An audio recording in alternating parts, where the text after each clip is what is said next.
divergentes opiniões e visões de torcedores em relação à volta do Cuca, e aí, na minha visão, são várias coisas envolvidas. Se você pensar no técnico de futebol Cuca, eu não tenho a menor dúvida que é um excelente técnico, com passagem histórica no Galo e com excelentes trabalhos em várias equipes do futebol brasileiro. Esse é um ponto.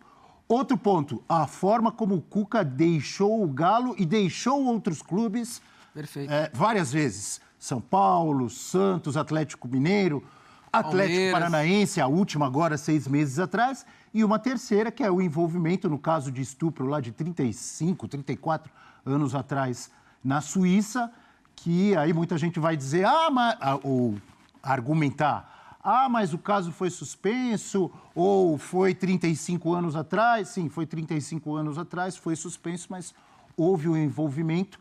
E muita gente pergunta, mas o cara está solto, o caso foi suspenso, ele não pode mais trabalhar? Sim, oficialmente pode, mas tem toda uma questão moral e envolve um clube como o Atlético Mineiro, com milhões de torcedores, então isso é uma marca que ele vai carregar para o resto da vida, e isso sempre vai ser discutido e debatido com divergentes opiniões, né, João? Perfeito. Tanto que no Corinthians ele não consegue dar continuidade ao trabalho pela pressão sofrida nos bastidores envolvendo esse caso que ele viveu há 35 anos, como você citou. Agora, falando de bola, apesar do Cuca não ter sido a primeira opção do Atlético, eu imagino que é quase uma bola de segurança, porque é um treinador que é o treinador mais vencedor da história do Atlético. Existe essa rusga da torcida pela forma que ele deixou o clube em 2022, mas eu vejo a diretoria, o presidente Sete Câmara e a família Menin apostando num treinador que conhece o clube, porque a decepção com o final do trabalho do Milito foi muito grande. E você imagina que o Galo, quando aposta no Milito, vocês lembram, a gente estava no 360 falando sobre isso aqui ao longo de 2024, que era um trabalho de projeto, que eles imaginavam o Milito trabalhando. Não existe chance do Milito deixar o Galo, independentemente se perdermos a Libertadores, etc. E não foi o que ocorreu. O Milito acaba deixando o cargo, demitido, e agora precisaria de uma bola de segurança, sim. Precisaria de um treinador que já conhece o clube, que existem pessoas que vão torcer o nariz, mas tem muita gente que vai remeter também aos trabalhos passados de sucesso, 2013, 2021. Só que eu, particularmente, enxergo o seguinte. Quando você aposta no Cuca, você está dando um tiro curto. Porque ele sempre abandona os trabalhos. A Vitória lembrou, você citou também. Então, se você não tiver êxito em 2025, você não consegue imaginar o cravar que você vai ter ele projetando um 2026. E agora teremos uma Florida Cup que, querendo ou não, já pode esquentar um pouco a temporada. Você já tem um Galo e Cruzeiro, etc. Ele chega num turbilhão, num time que está completamente decepcionado, como acabou essa temporada de 2024. Não vai ser fácil o trabalho do Cuca. O trabalho do Cuca em qualquer clube não seria fácil. Apesar do retrospecto positivo que ele tem na história com o Galo, eu não enxergo ele chegando com tranquilidade, Abel. Eu acho que, assim, ele vai ter que penar muito, ele entende o que é o Atlético Mineiro, ele entende a cobrança dessa torcida completamente apaixonada, mas vai ser difícil engrenar um trabalho interessante. Agora eu queria saber... não foi bem, né? Exato, assim, ele foi muito bem em 2021, só que daí, como vocês lembraram... Normalmente é assim, né? Vai bem no ano, aí ele sai...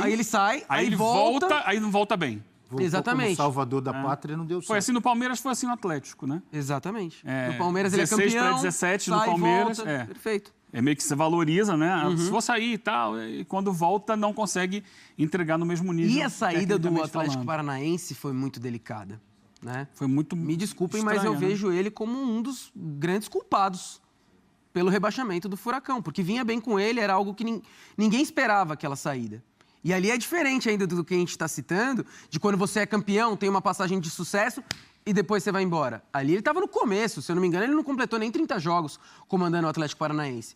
E aí você deixa uma terra arrasada num clube que normalmente prega ali que o trabalho seja longevo, não ocorreu, e daí depois você tem o Martin Varini, que não dá certo, e o Lúcio acaba pagando o pato do rebaixamento, né? Tem uma pergunta aí na tela. Cuca é pouco confiável para trabalhos de longo prazo, Eugênio? Trabalhos de longo prazo são raros no futebol brasileiro, né? Eu acho que a maioria dos clubes não pensa nisso quando contrata. Pensa no imediato. Pensa no agora, no hoje. O que eu preciso para resolver um problema que eu tenho aqui, que é a falta de um treinador. Vamos olhar no mercado quais são as possibilidades. Escolhe um aí. E aí, se não der certo, daqui a 3 meses muda. Daqui a 4 meses muda, procura outro. Normalmente não é feito um trabalho de médio e longo prazo. A gente tem exceções no Brasil.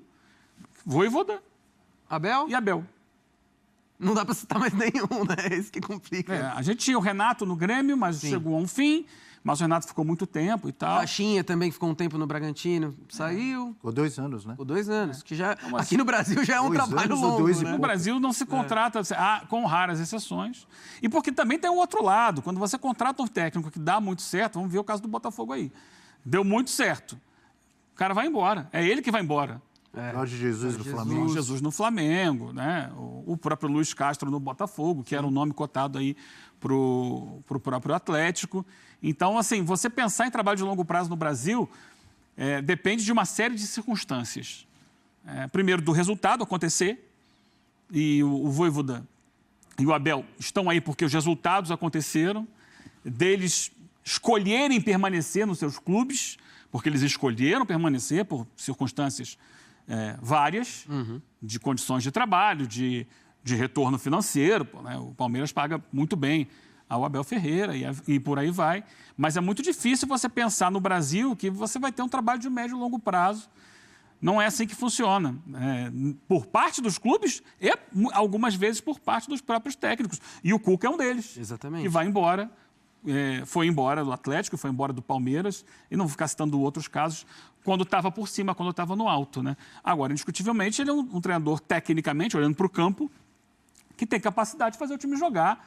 Por onde passou, tem uma coleção de bons trabalhos, saber montar o time, saber fazer o time jogar bem. E eu acho que é nisso que a diretoria do Atlético pensou, acima de tudo, nessa decisão. Agora, E independentemente... é claro que pensou também nos trabalhos anteriores, dentro do próprio clube, que deram títulos. Agora, se a gente pensar, independentemente se fosse o Cuca, o Luiz Castro ou o Tite, qualquer um dos treinadores que o Galo mirou, o Atlético precisa pensar também em reforços, né? Sim. A diretoria fala que está trabalhando de forma silenciosa, mas a torcida também espera uma resposta, já que o Paulinho saiu, que era talvez um dos maiores destaques ao lado do Hulk. O Hulk também vai envelhecendo. A gente sabe que com o tempo a idade vai chegando. O Hulk, apesar do porte físico, o rigor, ele é um monstro, mas a idade chega para todo mundo. Então, o Atlético não pode pensar apenas na chegada do Cuca. Ele precisa também olhar para o mercado já de desde jogadores. 2021. Exatamente. Com coadjuvantes diferentes, mas o Hulk é a principal figura. E hoje, sem Paulinho, você vai pensar só em Hulk e Daverson? É muito pouco, né? Não dá para fazer milagre. Então, o Atlético precisa se mexer.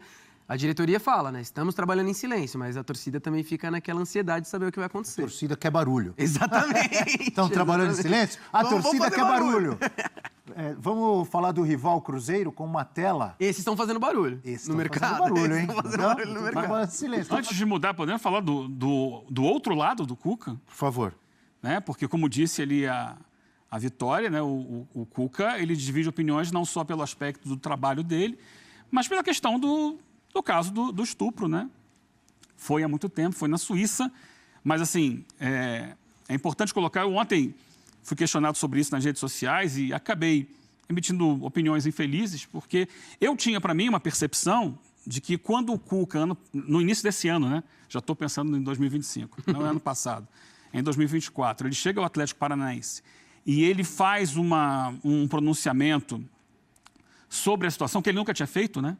Assim que é apresentado, né? Quando ele é apresentado ao Atlético, ele assume responsabilidades, ele fala sobre o processo que ele contratou advogados para ir lá, o processo está extinto, primeiro já tinha caducado, como a gente fala, né? Já tinha vencido, ele tinha sido condenado, mas como passou um período de tempo muito longo, aquilo ali não tinha mais efeito, os advogados foram lá, o processo foi...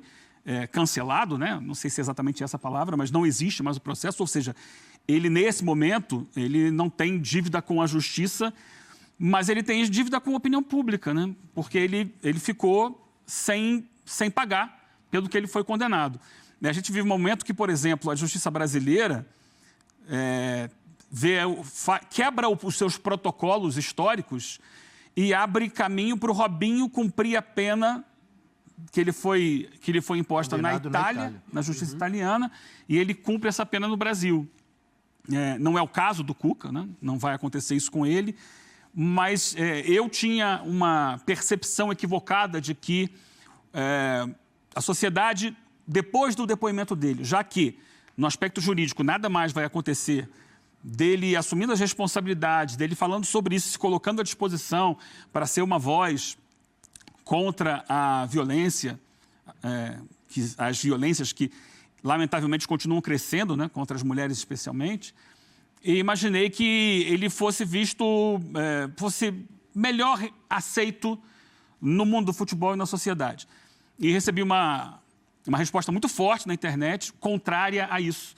Então percebi que eu estava equivocado, que a vida não segue, a vida não seguiu para a vítima dele, né? Exato. Ela acabou se suicidando lá, vítima dele e de outras pessoas. A marca para o resto da vida.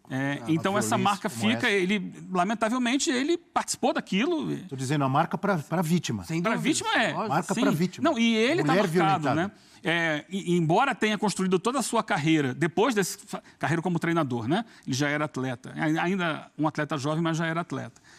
Se desenvolveu uma carreira longa como jogador e depois como técnico sob essa situação, né, debaixo de tudo isso, mas isso nos últimos anos ganhou um ressignificado e é muito pesado, então... São novos tempos de ainda bem, né? visões, ainda bem, de muito mais cobrança em relação a esse tipo de violência, esse tipo de crime.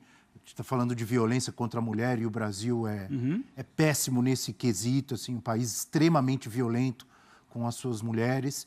E no mundo também, né? A gente fala de violência contra a mulher, de estupro, de assassinatos, de feminicídio, de racismo.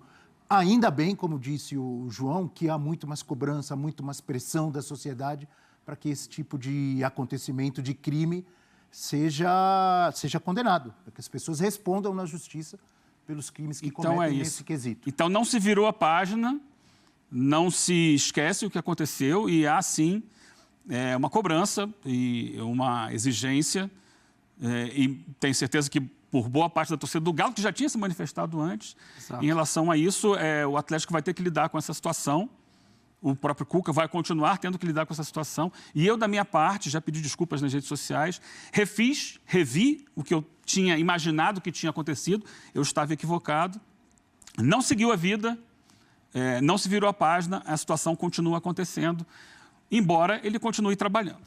A Vitória Leite quer falar também sobre o assunto. Diga, Vitória.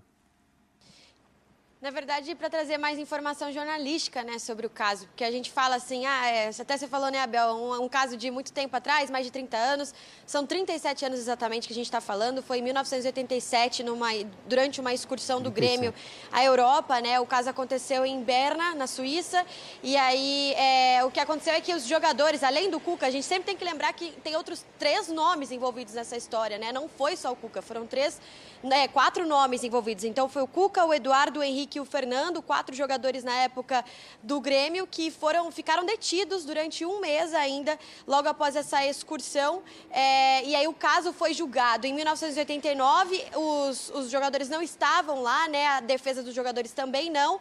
Apesar disso, toda a investigação foi feita e houve, durante muito tempo, esse processo também foi falado, né? A gente está falando sobre uma vítima de 13 anos de idade na época, a gente falou sobre a morte dela, acabou falecendo com 28 anos de idade. Quando o Cuca pede para reabrir o caso, a única pessoa que poderia responder pela vítima seria o filho dela, né? E o filho dela, na época, não quis responder, aí a presidente do Tribunal Regional decidiu pela anulação do caso. Então, só para a gente trazer fatos jornalísticos para essa história, nem vou falar sobre opinião, mas questão jornalística mesmo é essa situação. O caso, então, está anulado, foi anulado, sim.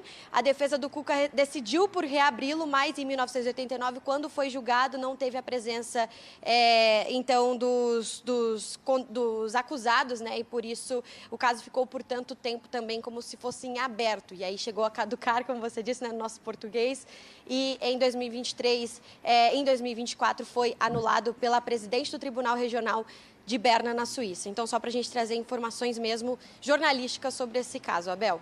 Legal, obrigado pelas informações. No Vitória, plano jurídico... Pela correção, porque eu falei 34, 35, ela tem razão, 37 do acontecimento Exatidão do dos caso. fatos, E aí, depois, 2 anos depois, em 89, foi o julgamento. Exato. E aí seriam 35 anos do julgamento. E aí seriam 34, 35 anos. Estamos mudando agora para 2025. Você queria completar? Não, é só para ressaltar, né, o que ela traz os fatos com exatidão. A gente está aqui aproximando, né? Ela corrigiu esses dados.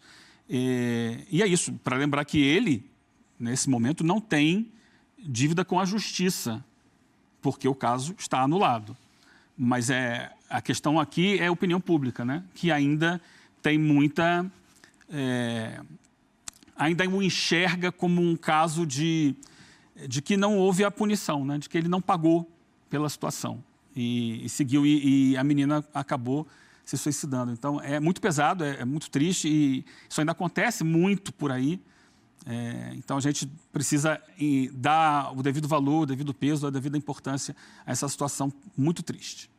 Agora sim, mudando para o Cruzeiro, a gente tem uma tela para a gente começar a falar da Raposa, de um Cruzeiro que se reforça e quer chegar forte, obviamente, para a temporada de 2025. Já foram anunciados o Dudu, o Bolassi, o Christian, o volante do Atlético Paranaense, meio-campista, Rodriguinho, meio-campo, Fagner, lateral, o Eduardo, vindo do Fogão, Marquinhos, atacante, e o Gabigol.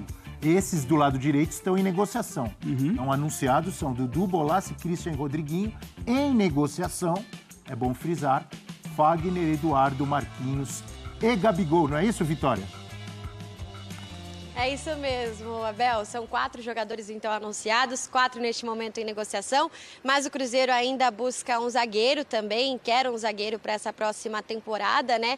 Você falou aí dos 4 que foram anunciados, até existiu uma expectativa de o Dudu ser anunciado depois da virada do ano, porque o Cruzeiro, a ideia do Cruzeiro é fazer um evento no Mineirão, que inclusive está ao nosso lado direito aqui, não dá para ver pela imagem, mas a gente está bem próximo ao Mineirão aqui, fugindo um pouquinho dessa chuva de Belo Horizonte que toda hora aparece. E o Cruzeiro, então, quer fazer um evento aberto para os seus torcedores para apresentar esses jogadores com nome de muito peso. Claro que o Gabigol seria o principal deles, né? Gabigol ainda não tem nada assinado, mas o acordo está muito encaminhado para que ele venha a Belo Horizonte. Também está de férias, então toda essa questão dificulta um pouquinho de correr com o processo. A situação do Fagner é a situação que mais está mais resolvida, digamos assim, pelo Cruzeiro, né? O Cruzeiro espera o jogador para fazer exames médicos. A gente já falou até o motivo dessa negociação, né? Uma negociação que vem por empréstimo, jogador que há 6 meses renovou o contrato com o Corinthians, mas como o salário dele é muito alto, então para o Corinthians foi positivo também, já que no ano passado o Mateuzinho, aliás, em 2024, né? A gente já está falando olhando para 2025, mas em 2024 o Mateuzinho foi muito presente também na posição de lateral direito, e por isso o Fagner acabou não jogando tantos jogos como costuma jogar numa temporada. E aí, pensando nisso, seria interessante para o Corinthians dividir essa questão salarial do Fagner, pelo menos para esse próximo primeiro ano de renovação de contrato. O Cruzeiro também gostou muito da possibilidade, né? O Cruzeiro que já tem o William para essa função, mas que traz o Fagner aí para apimentar essa disputa entre os dois. Bom, além deles tem o Eduardo, o meia do Botafogo, que também já vem negociando há um tempo. O Botafogo já anunciou que o Eduardo não vai permanecer no Botafogo. Tem também o Marquinhos, que estava no Fluminense, né, que tem contrato com o Arsenal, mas estava no Fluminense nessa última temporada, que também deve aparecer como atacante para reforçar o Cruzeiro em 2025. E é claro, como eu já disse, o Gabigol. Então o Cruzeiro está de olho nessas posições. E aí a gente traz, só para apimentar também a discussão de vocês, o Matheus Pereira, né? O Matheus Pereira que é objeto, podemos dizer assim, de interesse de muitos clubes no Brasil, mas a gente viu aí que vazou nos últimos dias a questão do Palmeiras. O Palmeiras teria se interessado pelo jogador, mas o que a gente tem de concreto pelo Cruzeiro, já conversando com fontes dos bastidores, é que o Palmeiras em nenhum momento fez uma investida real, não foi fazer uma proposta oficial pelo Matheus Pereira. O Matheus Pereira tem contrato com o Cruzeiro. Uma das primeiras coisas que o Pedrinho deixou claro, né, quando chegou, foi a questão da compra do Matheus Pereira pelo time do Catar, né, da Arábia Saudita, desculpe.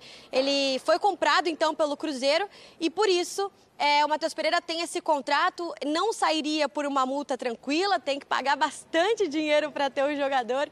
Então, assim, não é que o Cruzeiro está fechado para negociação, mas ninguém procurou o Cruzeiro para negociar até o momento. Fora isso, são esses 4 jogadores ainda sendo negociados, com bastante expectativa e otimismo da diretoria cruzeirense para anunciá-los logo depois da virada do ano. Abel? Obrigado, Vitória Leite. Bom dia, bom trabalho para você aí em Belo Horizonte. A Vitória trazendo todas as informações de Galo e de Cruzeiro. Eugênio, a Vitória falou sobre otimismo. O torcedor, otimismo da diretoria em relação as contratações, as negociações. A finalizar essas negociações. O torcedor do Cruzeiro, com tudo isso que tem acontecido, ele tem motivos para ficar otimista para 2025? Olha, já são 4 nomes ali, né, para encorpar o elenco do Cruzeiro, né? A gente fica na dúvida de como eles vão render. Eu ainda estou assim tentando fazer um desenho na minha cabeça da linha lógica das contratações do Cruzeiro, porque a gente tem ali o Dudu, é um jogador de qualidade que a gente já sabe, mas que não vem de um bom momento desde a lesão dele, a lesão sofrida em 2023. Então, ele vai conseguir fazer o Dudu render no seu máximo? Se render, maravilha. É um baita de um reforço. Só que ele não vinha conseguindo fazer isso no Palmeiras. Aí a gente tem ali o Bolassi. O Bolassi é um jogador que mostrou muita qualidade, a gente conhece já de muitos anos, né, de Premier League, a gente comentava até aqui antes do programa. É um jogador muito habilidoso, mas também com uma idade que já não lhe permite, e foi assim no Criciúma, estar presente o tempo inteiro. Não joga 90 minutos e não joga todas as partidas. Então, é um jogador mais para você contar para segundo tempo ou para alguns jogos especiais. Então, tem sempre assim, algum porém. Esse jogador aqui tem qualidade, mas será que vai funcionar? Posso dar um pitaco, já que você está falando que está tentando imaginar, encontrar a linha do Cruzeiro, pensando em Fernando Diniz e no sucesso de Fernando Diniz no Fluminense. Não é parecido? Quando pegam os caras com mais de 30 avançada, e que tiveram sucesso naquele título da Libertadores, como Ganso, Cano, Fábio, Marcelo, Felipe Melo e companhia, juntando com garotos da base do Fluminense, André, Martinelli e outros, com Arias, mas enfim. Tem essa linha ou não? Pode ser que imaginar? Sim, pode ser que sim. Faz sentido. Faz sentido, sim. Talvez, assim, você procurar jogadores que tragam uma possibilidade do Diniz se aproximar do estilo de jogo que ele aplicou no Fluminense em 2023, né, que o levou ao título da Libertadores. Então, nem todos muito jovens, mas jogadores de qualidade técnica que têm mais possibilidade de entender e de executar o plano do Diniz, que é um plano de muita posse de bola. Agora, ao mesmo tempo que é um plano de posse de bola, de troca de passe acima de tudo, é também um plano que exige recuperação rápida da bola quando você a perde. E é preciso pensar nos 2 pontos, né? Então, assim, o Dudu, se vier, não é exatamente um jogador de toque de bola, é um jogador mais de drible, de um contra um. Posse de bola, né? De atacar, né? De ir para cima com a posse de bola. Então, não sei, será que o Eduardo faria isso? O Gabi é mais um jogador que, sim, acho que se encaixa nisso, de ser um jogador que não só é um finalizador, mas que também tem bom passe, bom entendimento, né, do jogo coletivo. Mas eu estou entendendo muito como oportunidade de mercado, né? O Marquinhos, que estava no Fluminense, começou bem e depois caiu, não fez uma boa temporada, ex-jogador de São Paulo, do Arsenal. Até lateral com o Diniz, né? Chegou a jogar até de lateral. No início do ano ele foi importante, mas depois ele sumiu. Mas estava com o Diniz, né? Depois que o Diniz sai, o Mano praticamente não o utiliza mais. Exato. Assim, vamos tentar fazer esse desenho. Eu quero ver na prática como é que vai ser. Tem dinheiro, mas ele não tem o dinheiro, por exemplo, do Textor, que vai buscar o Almada e o Luiz Henrique. Ele vai buscar situações de mercado do Brasil, de jogadores que estão aí com possibilidade de contratação, entendeu? Se vai dar certo, é só o tempo que vai dizer. Rápido intervalo no F360, daqui a pouco a gente volta falando mais do mercado, Botafogo, com a saída do técnico Arthur Jorge. Daqui a pouco a gente volta.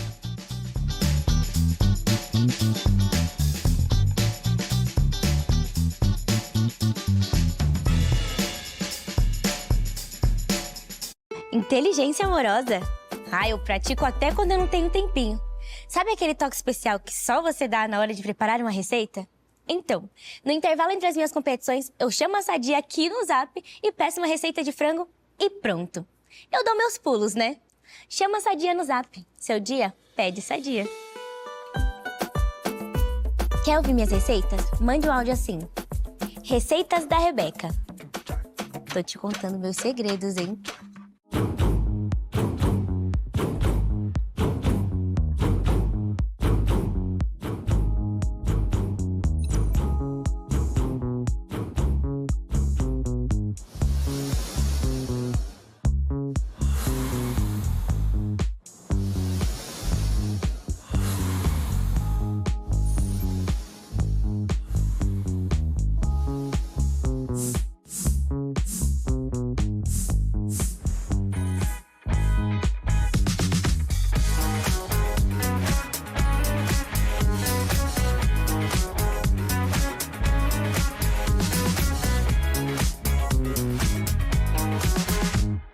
O Skechers Go Walk ficou ainda melhor com o Skechers Hands Free Slip-ins. É como se ele tivesse uma calçadeira invisível embutida que faz o meu pé deslizar para o lugar certo sem precisar usar as mãos. Vá de Go Walk Slip-ins da Skechers. O primeiro mês do ano tem que ser na companhia de quem é número 1. Janeiro tem que ser aqui. Um golaço que arranca palmas do estádio! Nos pontos corridos, não tem ninguém fora do páreo, não. É tudo ponto a ponto no Campeonato Espanhol, inglês e italiano. Um outro caminho até o título é o imprevisível mata-mata, seja na Copa da Inglaterra ou na Copa do Rei. Os maiores do mundo voltam no Australian Open. Na NFL, só os verdadeiros candidatos a campeão seguem para os playoffs. As estrelas comandam jogão atrás de jogão na NBA. É a cara da franquia! E tem ainda os reis do NBB e da NHL.